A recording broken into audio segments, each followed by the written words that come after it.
What does it mean when a government treats human life as nothing more than a data point? What happens when science stops asking, should we, and only asks, can we? These questions aren't theoretical. They were answered horribly, methodically, in the frozen wasteland of Harbin, Manchukuo, during the darkest winter of the 20th century. The ground there still doesn't thaw right. The men who ran Unit 731 didn't wear the masks of monsters. They wore white lab coats. They were doctors, scientists, soldiers. But what they did, what they created, went so far beyond cruelty it barely fits in the human imagination.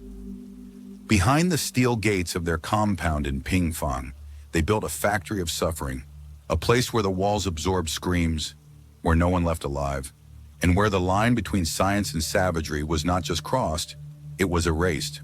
They called the victims logs. That was the first step.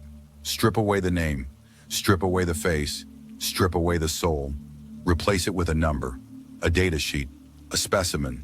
Men, women, children, even infants born in the facility were cataloged like lab rats. Then the testing began. Controlled dehydration. They tied people down, deprived them of water for days, then cut open their stomachs to examine the results. Hypobaric chambers, vacuum rooms, where the pressure was slowly dropped until the victims' eardrums exploded, their eyes bulged, their lungs collapsed. People were injected with plague bacteria to watch how fast it spread. Frostbite experiments involved freezing limbs until they were solid ice, then smashing them with hammers just to study tissue failure. Vivisections were done with no anesthesia. They wanted to see how the body failed, organ by organ, while the heart still beat. This wasn't just science. It was ritualized brutality, and it was all done in the name of progress. The man who led it, Shiro Ishii, wasn't hiding in the shadows.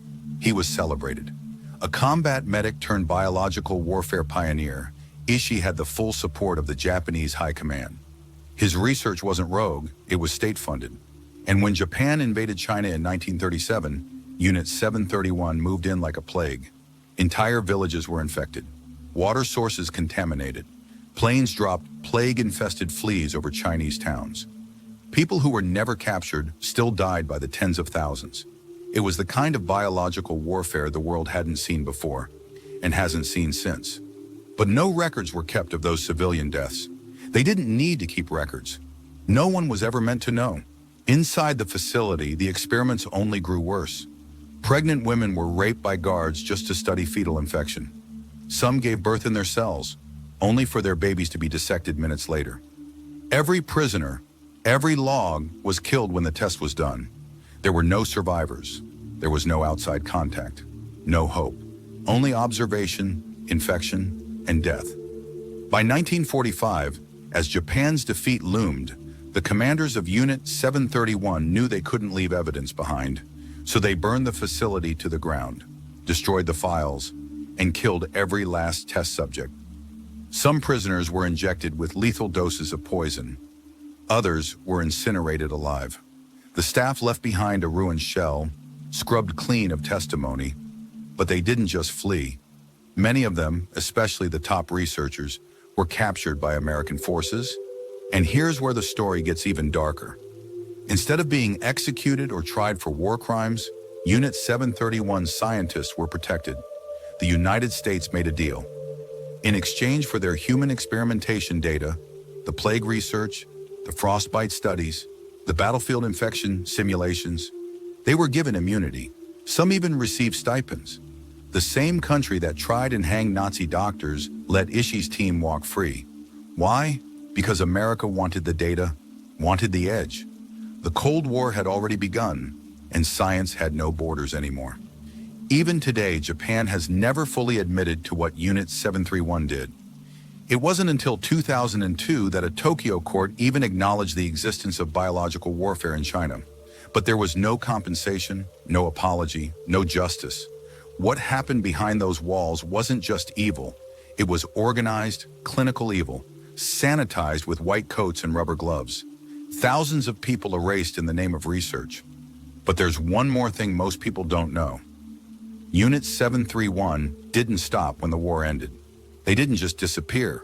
They scattered. They went back into hospitals, universities, government offices, and some of them continued their work. The question now isn't just what happened back then. The real question is, how much of what they learned is still being used today? After the fires went out at Pingfang, the secrets didn't die. They were scattered like spores. With the Cold War heating up, bioweapons research became a new kind of arms race. The Americans wanted an edge. The Soviets did too. And Unit 731, once a ghost story buried in the ruins of Manchuria, became a treasure trove of horror science. The United States quietly absorbed key researchers, not just Ishii, but entire teams who had overseen the torture and death of thousands. They weren't interrogated as criminals. They were debriefed as experts. The price of their freedom was knowledge. The frostbite studies were especially valued, helping the U.S. develop treatments for cold exposure in the Korean War. Infection models drawn from human subjects, not lab rats, not simulations, fed directly into American biowarfare programs. No one was ever held accountable in Japan. The government denied the crimes, deflected responsibility, and in some cases even praised the Unit 731 scientists for their wartime contributions. After the immunity deal, Shiro Ishii lived comfortably until his death in 1959. He gave lectures, worked in hospitals. He was never arrested, never questioned publicly, never punished. Others went on to become professors, government advisors, pharmaceutical executives. They built medical careers on a foundation of corpses. But the real story doesn't end with those men. It ends with the silence they left behind. For decades, even survivors from the infected villages couldn't get their own government to acknowledge what had happened. Entire generations grew up not knowing why their relatives died coughing black blood, or why their towns were suddenly quarantined and forgotten. The evidence was burned, buried, or locked in archives. In the West, Unit 731 barely appeared in history books. In Japan, it was rewritten as a footnote. If mentioned at all, it was softened, sanitized, treated like rumor. But the survivors didn't forget. In the early 1990s, former workers from the unit came forward. Janitors, technicians, even one nurse. They told stories the world didn't want to believe. A woman forced to vivisect a child while it was still alive. A man who cleaned out rooms after subjects had their organs removed without anesthesia. A crematorium that ran day and night, smoke rising over the compound like a warning no one heeded. And then came the maps. Proof that Unit 731 had spread far beyond Harbin. Branch offices in Beijing, Nanjing, Guangzhou.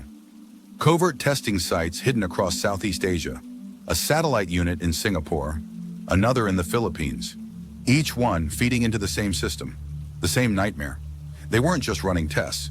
They were building a weapon to win the war. The Japanese military planned a full-scale biological assault on the U.S. mainland. The operation was called Cherry Blossoms at Night. The idea was to send kamikaze pilots in submarines to the West Coast and infect American cities with plague bombs. The war ended before it could launch. But the plan was real. So was the technology. And so were the test results, harvested from the bodies of over 300,000 victims.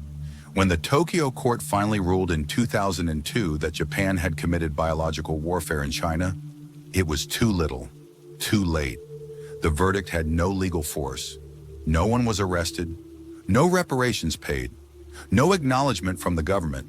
It was symbolic, an empty verdict for invisible dead. And yet the shadow of Unit 731 lingers. Some of its research echoes in modern biomedicine, cold exposure treatment, disease modeling, trauma response, even drug trials. The ethical lines it crossed weren't just forgotten. They were redrawn by the nations that benefited. American intelligence archives still contain sealed documents from the post-war deals. Documents that detail exactly what was traded and what was covered up. The truth is, Unit 731 wasn't an outlier.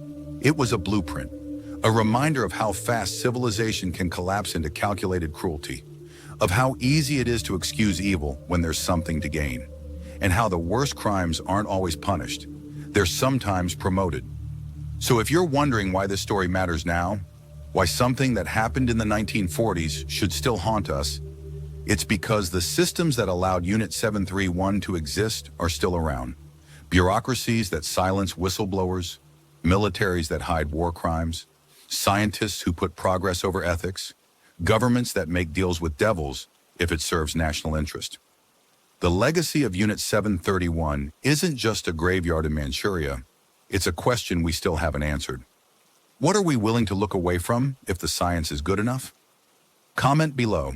Did you know about Unit 731 before this video?